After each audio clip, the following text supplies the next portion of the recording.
New York, Pacific Rim Uprising is set to take the first film's monster-fighting mayhem up a notch, according to the upcoming movie's creators and actors. Last Friday, October 6th, fans of the 2013 action film Pacific Rim packed the theater at Madison Square Garden here at New York Comic Con to learn about the technology featured in the highly anticipated sequel, Pacific Rim Uprising, coming out in March 2018. The Pacific Rim series is set in a future world where an interdimensional portal opens underneath the Pacific Ocean and allows titanic monsters known as kaiju to wreak havoc on human societies. In defense, humans have built giant mechanical fighter bots known as Jaegers to stop the insurgents, and each Jaeger requires at least 2 people joined in a mental link to operate it. Pacific Rim Uprising with jetpacks trailer shows mechs on rockets. Giant Jaeger mechs battle giant monsters in Pacific Rim Uprising. The movie will hit theaters in March 2018. Credit Universal Studios. One key difference in the new movie: the Jaegers look cooler, super heavy metal machines, said Aaron Sagers, editor-at-large at Sci-Fi Wire and moderator of the panel moderator.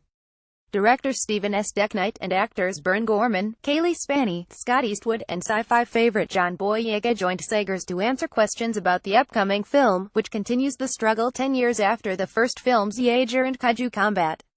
End of the world as we know it. What's the draw of dystopian sci-fi? Sci-Fi Wire's editor-at-large, Aaron Sagers.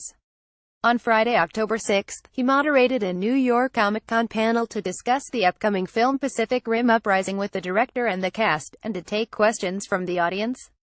Credit Doris Ellen Salazar. Space.com. According to Decknight, the new film aims to show a new generation of pilots that have known nothing but a world of chaos. 2013's Pacific Rim was envisioned and directed by Guillermo del Toro, also known for writing and directing Pan's Labyrinth and the Hellboy films.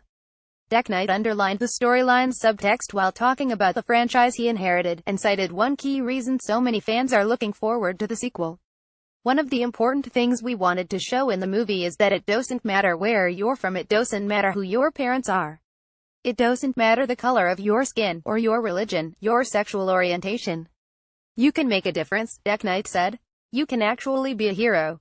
That it's the human inside the Jaeger that is super. It's you, times 1,000. His words were met with a loud cheer from the audience. John Boyega plays the son of Stacker Pentecost, played by Idris Elba in the original Pacific Rim. Credit Universal Studios. Fans were also excited to hear about the upgraded Jaeger models that would combat in the new film, since they were all destroyed in the first movie. Since it's been 10 years in the film's storyline, they've had a chance to redesign the Jaegers from the ground up, Decknight said. According to Decknight, the badass mechanical war suits in Uprising are part of a more unified, collaborative effort by the fictional United Nations Pan-Pacific Defense Corps (PPDC) to fight the kaiju. The PPDC has come together as an international fighting force. It's all of humanity working together, Decknight said. The new Jaeger League in Uprising is led by the fighter Gypsy Avenger, the successor to Gypsy Danger. Though Decknight used those names for the bots, some fans are choosing to use Lady Danger, the Haviland Danger, G. Danger, or merely Danger when referring to the Jaeger, to avoid offending the Roma people, according to a fan-written Pacific Rim encyclopedia. The word gypsy is considered a racial slur to that community. 2 of the highlighted Jaeger upgrades might be of particular interest to space enthusiasts: Danger's gravity sling, which will allow it to pull buildings and cars and hurl them at the kaiju, and Saber Athena's plasma swords. 7 big surprises from the Star Wars The Last Jedi trailer. The real-life Hyperv Technologies program is developing the Slingatron, which would generate a spiral motion to achieve a centrifugal force that could launch objects. The Slingatron was first developed as an idea in 1994, and though it's not designed to combat Godzilla-like monsters, it is intended to offer an efficient way of transporting supplies should humanity reach asteroids for mining or travel to Mars. Plasma swords are reminiscent of lightsabers, the classic sci-fi weapons of Star Wars. Plasma can be manipulated in 2 shapes and contained, and the substance can cut and melt, but existing plasma technology requires an electrical source and would be at such a high temperature that it would melt its metal container as well.